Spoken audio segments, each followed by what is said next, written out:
여러분 시편 90편 10절 말씀 우리가 잘 아는 말씀인데요. 우리 연수가 70이요. 강건하면 80이라도 이런 말씀 하잖아요. 그 연수의 자랑은 수고와 슬픔뿐이요. 신속히 가니. 그 다음에 뭐라고 합니까? 우리가 날아가나이다 라고 합니다. 성경은 우리 연수가 70이다라고 하잖아요. 그래서 이 성경이 나오는 70세 정도를 기준으로 해가지고 70세까지 일반 사람들이 무엇을 하며 사는가 이것을 통계를 낸 자료가 있더라고요. 이것을 혹시 보신 분도 있을 것 같아요. 70세까지 사는 동안에 일하는 시간이 한 23년 정도 된다고 합니다. 일하는 시간을 다 합쳐보니까 70년 중에서 23년 정도만 일을 했다라는 것이죠. 통계를 내보니까. 그리고 길에서 보내는 시간 있지 않습니까? 버스를 타고 왔다 갔다 하는 시간, 전철을 타고 하는 시간, 그 시간, 길에서 허비하는 시간 합쳐보니까 5년 정도였다고 합니다. 5년 동안. 그리고 옷을 입고 꾸미는데 걸리는 시간이 5년 정도라고 합니다. 그리고 잡담하잖아요. 옆에 사람하고 쓸데없는 말을 하며 지내는 시간이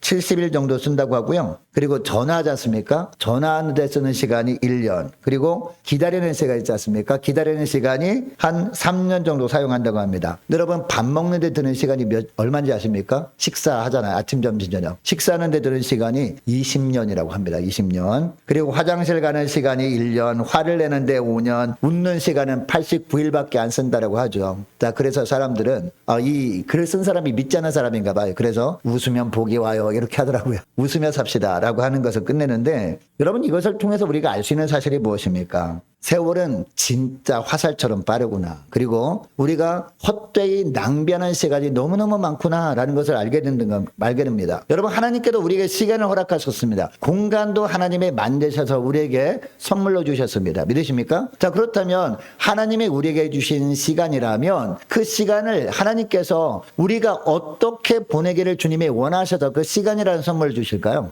한 주 한 주 우리가 지내고 있는데 우리가 지난 한 주간 보내고 나서 앞으로 한 주간 동안 우리가 어떻게 사는 것을 주님이 원하실까 알기 위해서 우리가 예배 시간 나온 건 아니겠습니까? 여러분 앞으로 한 주간 또 우리 시작하게 될 텐데 한 주간 보내게 될 텐데 한 주간을 하나님께서는 우리가 어떻게 보내길 원하실까라는 거죠. 하나님 보시기에 가치 있는 시간으로 보내길 원하실 줄 믿습니다. 이것을 위해서 우리가 어떻게 하는 것이 좋은가 이것을 말씀하는 본문이 바로 오늘 본문의 말씀이거든요. 자, 우리가 하루하루의 시간 앞으로 일주일 동안 어떻게 시간을 보낼 때 하나님 보시기에 가치 있는 시간을 보낼 수 있느냐. 오늘 본문에 보니까 버릴 것은 버려야 된다는 거죠. 하나님께서 야 그것은 너무나 쓸데없는 거니까 버려라고 하는 것 버려야 된다는 겁니다. 그리고 취할 것은 취해야 된다라고 말씀하고 있습니다. 여러분 오늘 본문에 보니까 버릴 것이 뭐라고 하고 있습니까? 옛사람이라고 합니다. 그리고 취할 것은요 새 사람이라고 표현을 하고 있습니다. 자 22절부터 24절까지 말씀 자 우리 함께 읽습니다. 시작. 너희는 유혹의 욕심을 따라 썩어져가는 구습을 따르는 옛사람을 벗어버리고 오직 너희의 심령이 새롭게 되어 하나님을 따라 의와 진리의 거룩함으로 지으심을 받은 새 사람을 입으라. 아멘. 자, 이 구절을 보면 두 가지 동사가 나옵니다. 버리다 그리고 입다. 벗다 입다라는 동사가 나오는데 이 벗다라는 동사를 다른 말로 하면 뭐예요? 버리다라는 겁니다. 자, 그리고 입다라는 동사는요 다른 말로 하면 뭡니까? 취하다라는 의미입니다. 자, 그러니까 버릴 것은 버리고 취할 것은 취하라라는 겁니다. 무엇을 버리라? 옛사람을 버리라. 무엇을 취하라? 새 사람을 취하라라는 겁니다. 여러분 지난 한 주간 동안 보내고 또 한 주간을 또 맞이하게 될 텐데요. 오늘 한 주간도 하나님께서 우리에게 선물을 주길 원하시는데 하나님이 우리에게 주실 원하시는 선물이 뭘까요? 그것이 뭐냐? 하나님을 따라 의와 진리의 거룩함으로 지으심을 받은 새 사람이라는 선물을 주길 원한다는 거죠. 그 선물을 받기 위해서 우리가 어떻게 해야 돼요? 우리가 그동안 가지고 있었던 거 버려야 된다는 거죠. 그래서 우리가 손을 내밀어서 그 선물을 받게 된다라는 겁니다. 우리 교회 자동차 있지 않습니까? 우리 교회에 카니발 자동차가 있는데 1년에 한 번씩 엔진 오일을 교환을 합니다. 엔진 오일을 교환할 때 제가 옆에서 보거든요. 보면은 이 자동차를 이렇게 듭니다. 이제 들어가지고 밑에서 뭘 딱 빼니까 콸콸콸 쏟아져 나와요. 그게 뭘까요? 엔진 오일. 근데 보면 아주 시커멓진 않아요.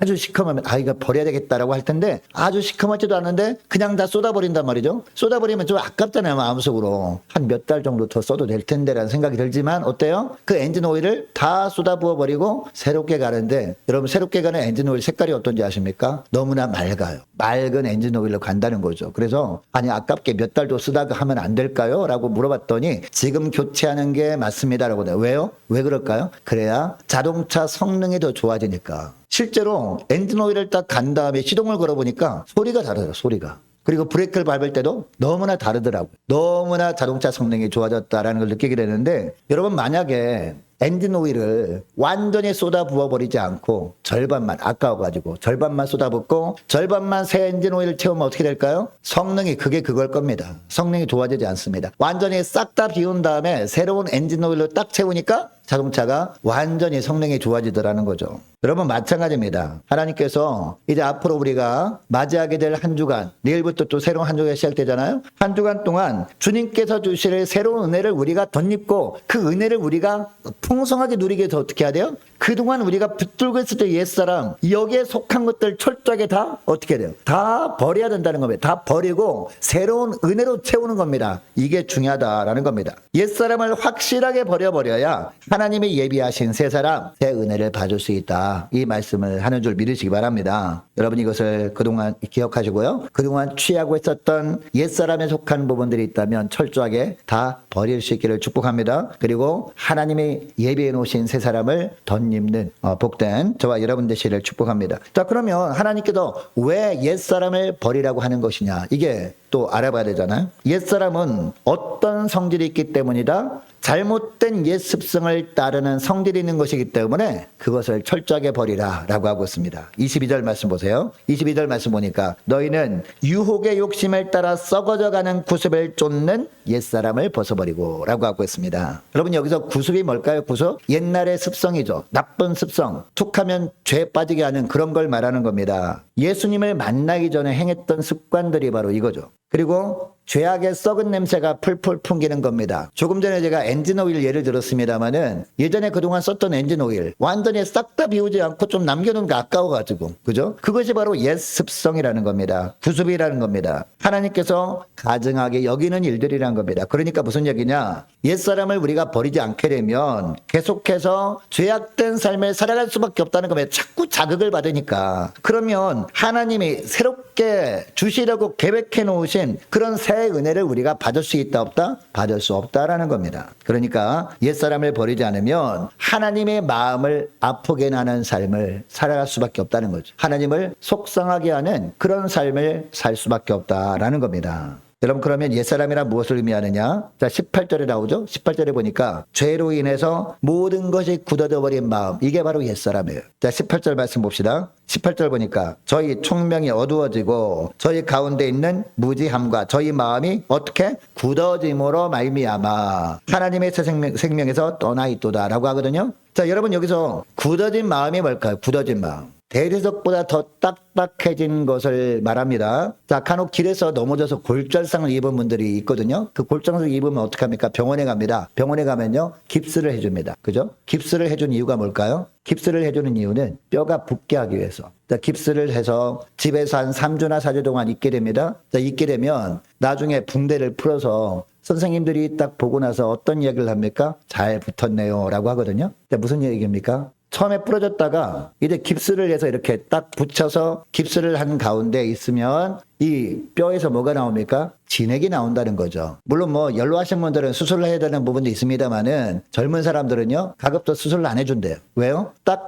접합해서 깁스하고 있는 동안에 뼈에서 진액이 흘러나와서 그 진액이 뼈를 붓게 하기 때문에, 그렇게 더 붙으면요, 그 뼈가 이전보다 훨씬 더 강해지게 된다라는 이야기를 선생님들이 합니다. 자, 그러니까 굳어진 마음이란 것은 바로 이런 의미라는 거죠. 무슨 이야기냐? 죄악을 좋아하던 옛사람을 빨리 벗어 던져버리지 않으면요, 나중에는 어떻게 된다? 회개하기가 쉽지 않을 정도로 너무나 마음이 굳어져 버린다는 겁니다. 자, 그래서 19절에 나오는 말씀처럼 죄악에 대한 감각도 어떻게 해요? 무뎌져 버린 거예요. 아니 이게 무슨 죄야? 라고 하면서 하나님께서 분명히 죄라고 말씀하심에 불구하고 내 생각에는 그 죄가 아니라고 느껴지는데? 라고 하면서 회개할 생각도 하지 못하게 된다는 거죠.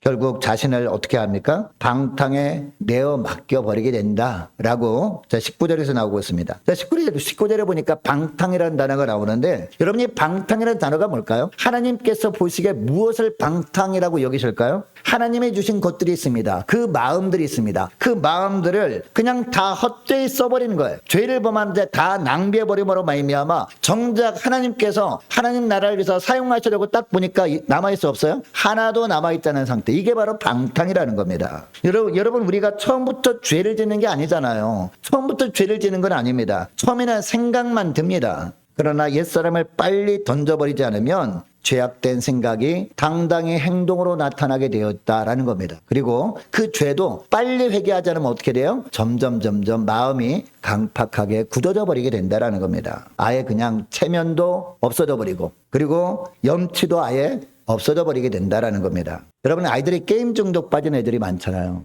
제가 어릴 때도 게임 중독이 있었습니다. 제 친구들도 보면 게임 중독 빠져서 맨날 오락실에 들락거리는 애들이 있었거든요. 저희 때는 50원 딱 넣으면은 게임 잘하는 애들은 30분 동안 막 해요. 근데 어떤 친구들 하도 오래되니까 그냥 돈 주고 집에 가라고 하는 애들도 그 정도 있어요. 그 정도 하려면 얼마나 거기서 살았겠습니까? 얼마나 50원짜리 동전을 많이 넣었겠습니까? 오늘날은 옛날에 했던 오락은 하지 않더라고. 옛날에 막 갤라그 그리고 제비우스 뭐 이런 게임들이 있었는데 그 게임 중독에 빠진 아이들 요새는 뭐 그런 게임 안 합니다만 요새는 시뮬레이션 게임들을 하거든요. 인터넷 시뮬레이션 게임들을 하는데 여러분 게임 빠지는 애들요. 이 처음부터 게임에 중독되는 게 아닙니다. 처음에는 친구 따라 친구 집에 놀러 갔다가 친구가 게임하는 것도 구경만 하거든요. 구경만 하는데 쭉 지켜보다 보니까 자기도 잘할 것 같은 마음이 들어요. 그러면 친구가 뭐라고 할까요? 너 한번 해볼래? 그러거든요. 게임 한번 해볼래? 라고 하면은 처음에는 됐어 라고 하다가 마지못해 하잖아요. 그러면 게임하는 방법을 알게 됩니다. 그럼 어떻게 됩니까? 점점 빠져들게 되는 거죠. 자기가 이길 때까지 한 번이라도 이겨봤으면 좋겠다. 이길 때까지 한 번 이겨보잖아요? 그럼 어떨까요? 야, 내가 잘할 수 있어 하면서 점점 빠져들게 되어진다는 겁니다. 그러면 다른 것들도 마찬가지예요. 게임뿐만 아니라 술, 담배, 그리고 중독되는 거 한 가지라는 겁니다. 여러분 담배 필 때 담배를 줄담배 처음부터 피는 게 아니거든요. 처음에 어떻게 할까요? 한 까치만 해봐 라고 하거든요. 근데 한 번 딱 맛보면 한 번이 두 번이 되고 하면서 점점 빠져들게 되는 거죠. 술도 마찬가지고 도박도 마찬가지죠. 다 마찬가지라는 겁니다. 결국 그것에 종노릇하게 되고 만다는 겁니다. 그래서 오늘 본문에서 주님은요, 이 방탕과 세상 쾌락의 행동들, 즉 옛사람을 어떻게 하라? 벗어버리라 라고 하는 거죠. 아예 그냥 던져버리고 뒤도 돌아보지 말라라고 하는 겁니다. 여러분 그리고 하나님께서 옛사람을 벗어버리라는 두 번째 이유는요, 욕심으로 행하는 것이기 때문이다라는 겁니다. 자, 본문 19절 하반절 말씀 보시기 바랍니다. 19절 하반절 말씀 보니까 모든 더러운 것을 무엇으로? 욕심으로 행하되 라고 하고 있잖아요. 여러분 욕심이 뭡니까? 욕심이 어떤 거예요? 자신이 가질 수 없는 것을 가지려고 하는 억제할 수 없는 욕망이에요. 조금 전에 제가 게임 얘기를 했는데 게임 중독에 빠진 애들이 왜 빠진다고요? 자기가 이길 수 있을 것 같다라는 생각 때문에 빠지게 된다는 것이죠. 근데 백전백승 할 수 없잖아요. 그죠? 백전백승 할 수 없는데 정말 게임 잘하는 애가 계속 이기는데 한 번 져요. 그러면 그게 억울한 거예요. 그래서 또 완전히 백전백승 하려고 막 하다 보니까 게임 중독이 쭉 더 빠져버리는 거죠. 그 결과요, 그것이 바로 물질을 도둑질하게 되기도 한다는 겁니다. 그리고 개인도 죽이게 된다는 겁니다. 뿐만 아니라 사회와 국가도 불안해지게 만들어버린다는 겁니다. 그래서 옛사람을 썩어져가는 구습을 따르는 그런 사람이다라고 표현을 하는 겁니다. 여러분 이것을 기억하시고 이번 또 새로운 한 주간을 우리가 맞이하면서 굳어진 마음, 옛사람을 벗어버리고 갈 수 있기를 원합니다. 부끄러움도 모르는 방탕과 욕심을 향하는 모든 옛사람들은 철저하게 벗어버리고 갈 수 있는 저와 여러분 되시기를 바랍니다. 자, 그리고 우리가 버려야 할 거라면 옛사람은 구체적으로 어떤 걸 말하느냐? 구체적으로 말하고 있어요. 옛사람이 그럼 도대체 뭐냐? 구체적으로 우리가 버려야 할 것을 하나하나 말하고 있는데요. 첫째로는 25절 말씀 보니까 무엇을 버리고 가야 되느냐? 거짓을 버리고 가야 된다. 무엇을? 거짓을 버리고 가야 된다라고 하고 있습니다. 자, 25절 말씀 보시기 바랍니다. 그런즉 무엇을 버리고? 거짓을 버리고 각각 그 이웃으로 더불어 참된 것을 말하라. 이는 우리가 서로 지체가 됨이니라 라고 하고 있습니다. 자, 거짓을 버리다 라는 것은 무슨 얘기예요? 무엇을 하지 말라는 거예요? 거짓말을 하지 말라라는 겁니다. 여러분 거짓말을 하는 이유가 뭘까요? 거짓말을 왜 하죠? 내가 손해보지 않으려고 하는 마음 때문에 거짓말하는 겁니다. 이것이 들통나면 나에게 손해가 낼 것 같아. 그러면 거짓말하는 거죠. 주님은 우리에게 말씀하십니다. 주님의 마음을 품으라 라고 말씀하십니다. 여러분 주님의 마음을 품는 것은 어떤 거예요? 나보다 남을 낮게 여기는 겁니다. 다른 지체들을 불쌍히 여기는 마음이 바로 주님의 마음이에요. 여러분 예수님께서 이 땅에 오신 목적이 무엇입니까? 죄로 인해서 죽을 수밖에 없는 우리를 불쌍히 여기셔서 온 건 아니겠습니까? 우리 때문에 이 땅에 오신 거란 말이에요. 우리가 주님을 믿는 자녀라면 우리도 누구의 마음을 품어야 돼요? 주님의 마음을 품어야 된다라는 겁니다. 주님의 마음을 품고 내가 손해보지 않으려는 이런 거짓을 말하지 않는 겁니다. 그렇게 하지 않으면 어떻게 될까요? 주님 앞에서도 결국에는 거짓말을 하게 되죠. 자, 그리고 둘째로 26절 말씀인데요. 자, 무엇을 버리고 가야 되느냐? 두 번째로 분을 내는 것. 여러분, 분을 내는 게 뭐예요?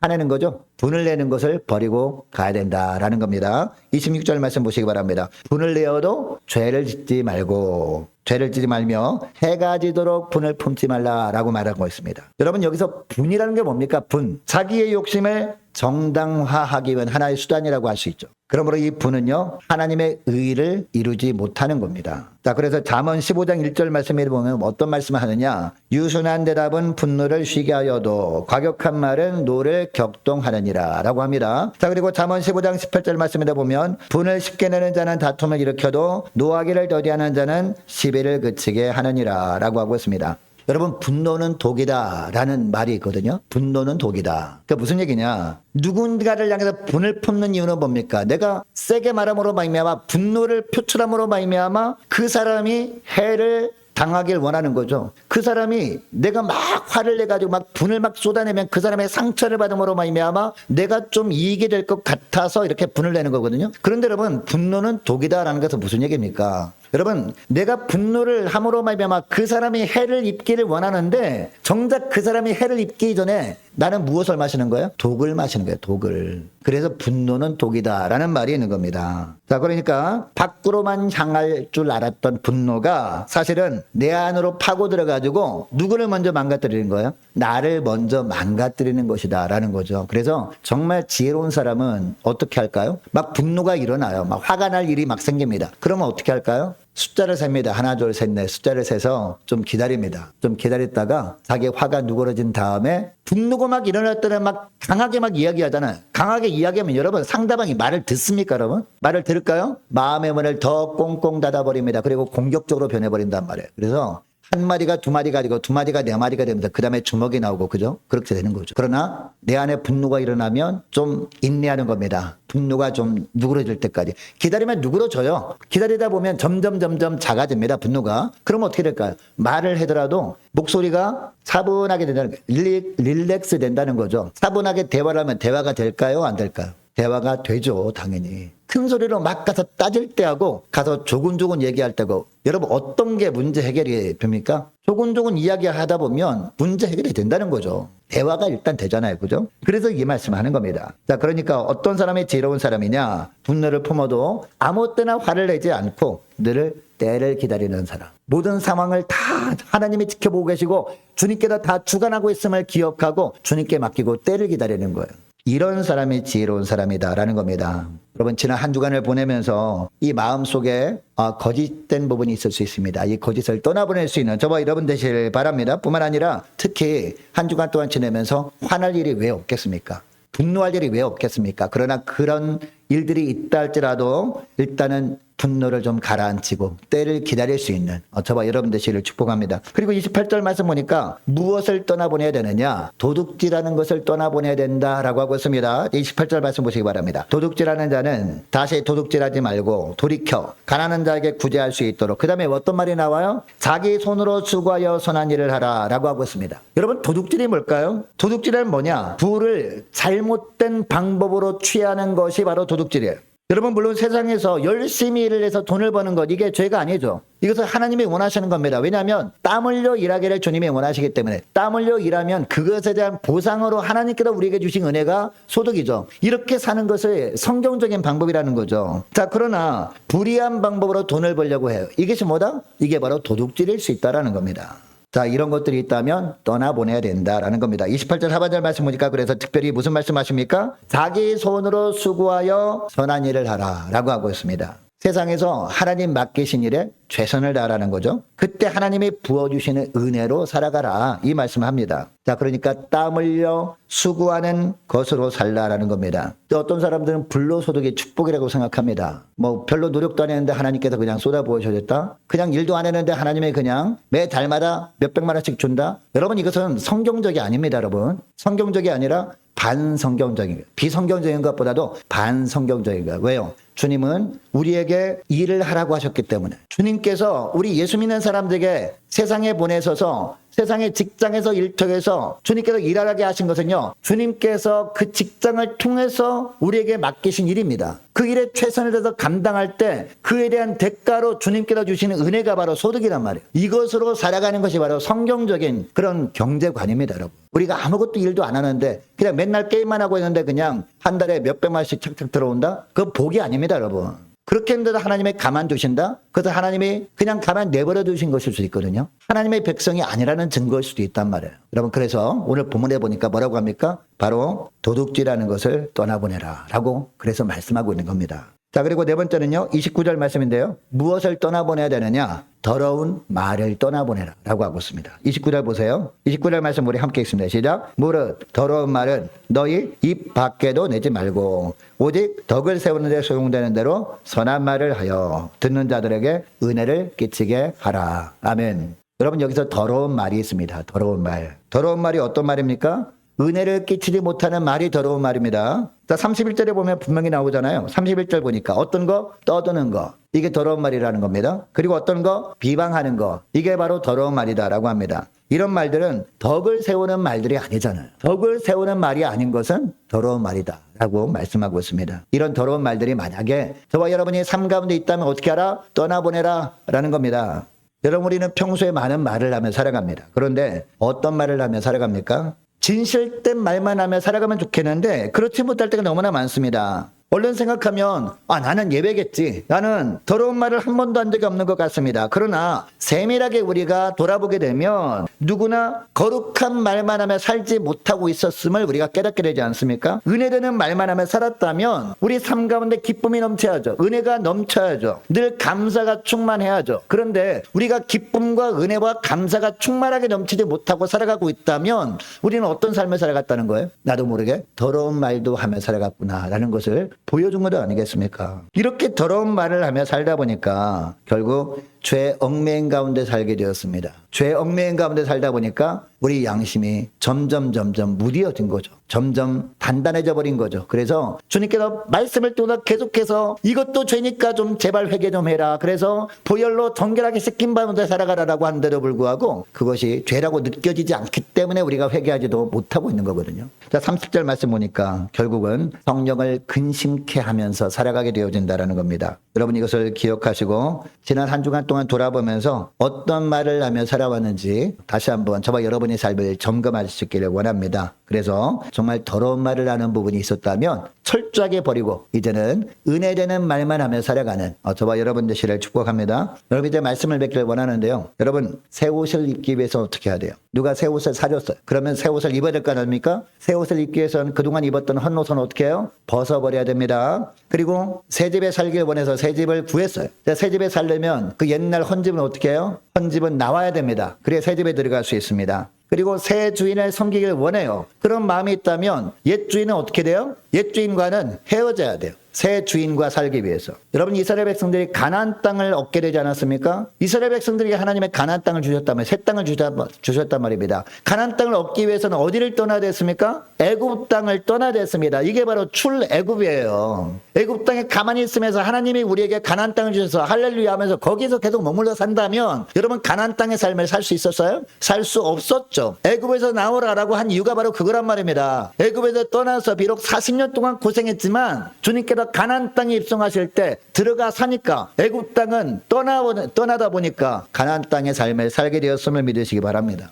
야곱도 생각해 보세요. 야곱에게 하나님께서 베델로 올라가라라고 했잖아요. 베델로 올라가서 베델의 축복을 누렸습니다. 근데 이 베델의 축복을 누리기 위해서 조건이 있었는데 뭡니까? 우상 신상을 버리라고 했잖아요. 그래서 우상 신상들을 다 땅에 파 묻어버리니까 베델로 가게 되더라라는 겁니다. 주님이 함께 하시는, 여러분, 그러니까 버리는 연습이 좋은 겁니다. 여러분, 버리는 연습을 잘할 때 주님께서 날마다 베푸시는 새 은혜 좋은 것을 우리가 받게 된다는 겁니다. 여러분, 새로운 한 주간을 맞이하면서 버릴 것은 철저히 버리고 한 주간을 맞이할 수 있기를 원합니다. 무엇을 버리고 가야 돼요? 옛사람을 버리고 가야 돼요. 또 무엇을 버리고 가야 돼요? 거짓을 버리고 가야 됩니다. 또 무엇을 버리고 가야 돼요? 분을 내는 것 버리고 가야 됩니다. 그렇게 할 때 마귀에게 틈을 주지 않는 거예요. 그리고 도둑질하는 마음, 더러운 말을 하며 살던 것 철저히 버리고 새 한 주간을 맞이할 수 있는 저와 여러분 되시기를 축복합니다. 자, 기도하겠습니다. 하나님 아버지 감사합니다. 주님께서 저들에게 베푸시는 한 주간을 어떻게 하나님 보시기에 가치 있는 삶을 살아갈 수 있는지 비결을 에베소서 말씀을 통해서 깨닫게 하심을 감사드립니다. 무엇보다 저들의 삶에서 잘못된 옛 습성을 따르게 하고 무엇을 하든지 욕심으로 행하게 하는 옛사람은 철저하게 버리고 하나님을 따라 의와 진리의 거룩함으로 지으심을 받은 새 사람을 덧입는 저희를 다 될 수 있도록 은총 내려 주옵소서. 저들의 삶에 거짓과 분을 내는 것과 도둑질하는 것, 더러운 말을 하는 것들이 있다면 이 모든 것들이 다 옛사람에 속한 것이고 얽매이기 쉬운 것임을 기억하고 철저하게 버림으로 말미암아 마귀에게 틈을 주지 않고 한 주간을 시작하는 저희를 다 될 수 있도록 은총 내려 주옵소서. 감사드리오며 우리 주 예수 그리스도의 이름으로 기도드리옵나이다. 아멘.